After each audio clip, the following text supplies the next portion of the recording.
Boa tarde, pessoal. Palpite de Botequim. Sou o Dr. Ricardo. Eu vou estar aqui iniciando o quadro Visão de Jogo. Eu vou avaliar esse começo de temporada do João Fonseca, que está bem interessante, né? Começou meio conturbado, mas a demonstração que nós tivemos ontem foi incontestável. Então, vamos lá.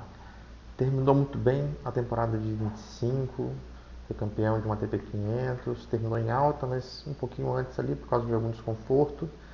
E esse desconforto se demonstrou no começo da temporada. Ele diz ter tido uma pré-temporada excelente, mas perdeu os primeiros torneios do ano por causa da lesão nas costas e chegou bem sem ritmo de jogo para os jogos. Perdeu a primeira rodada do Australian Open que ele poderia ter ganhado.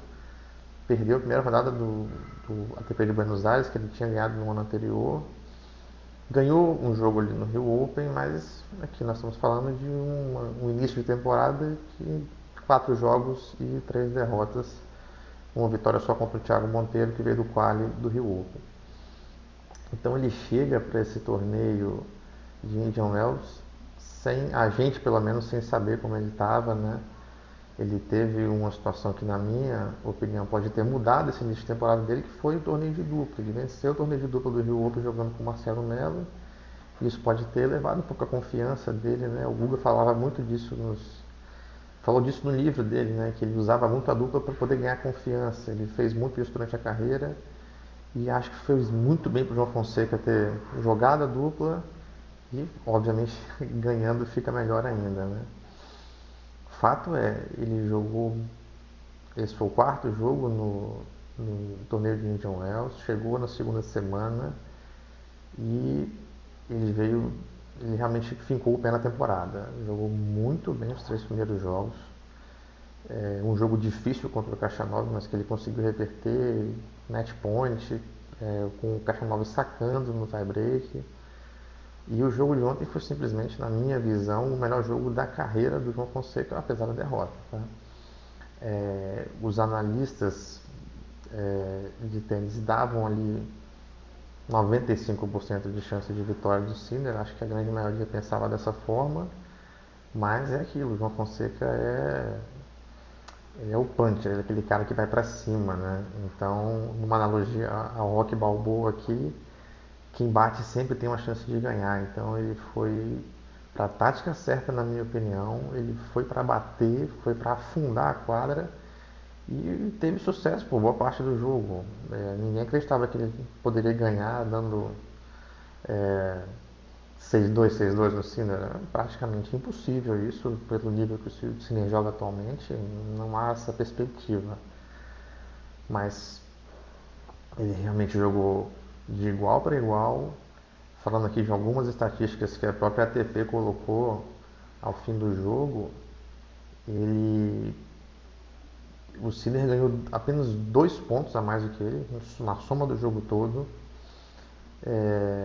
Nos pontos de 5 a 9 trocas de bola, o João teve na frente dele, estatisticamente falando, e acima de 9 trocas foram iguais o número de pontos. Para você ver que, quando se falava que não dá para trocar bola com o Sinner porque é muito difícil, ele é muito consistente, no fim das contas, nessas bolas onde passou-se de 5 pontos, 5 bolas trocadas, o João teve na frente dele.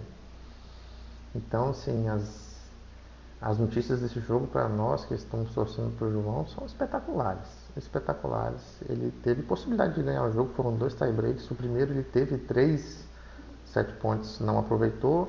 Muito mérito do Sinner, né? Que enfim, subiu o nível na hora que precisava, né?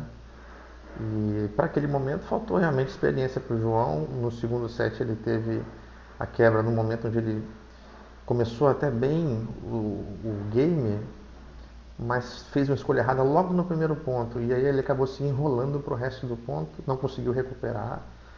Mas quem assistiu o jogo todo viu o game de saque do Sinner para ganhar o jogo. O João simplesmente engoliu ele.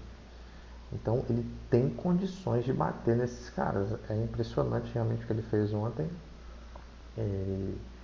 Eu acredito.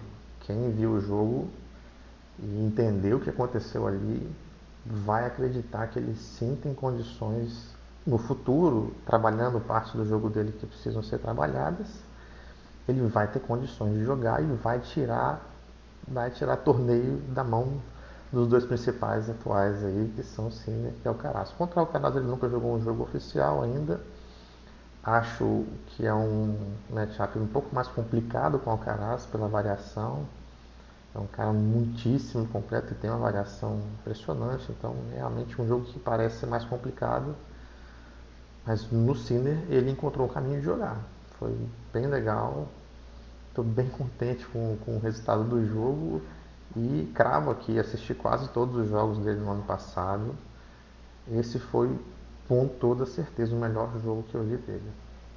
Tá? Então é isso aí. Estou animado para o resto da temporada. Espero que ele jogue mais torneios esse ano do que jogou no último ano. Acho que ele tem condições físicas para isso e ele vai crescer fisicamente jogando mais torneios, mais jogos, chegando mais longe de preferência. Né? Ele tem agora o torneio de Miami e pegando uma chave um pouco mais aberta, sem esse encontro mais cedo com o Sinner ou com o Alcaraz, quem sabe não chega numa quarta de final, semifinal, condições ele tem. O jogo que ele fez ontem, ele venceria boa parte do circuito. Eu acredito que perderia para o Sinner, que perdeu, para o Alcaraz e para o Djokovic, que enrolaria ele na experiência, tá? Mas o resto do circuito não sei se aguentaria o jogo que o João fez ontem. Foi muito, muito bem, praticamente o jogo todo. Eu diria que 90% do jogo ele teve no Prime e deu um suor pesado no Senna. Beleza, galera? É isso aí.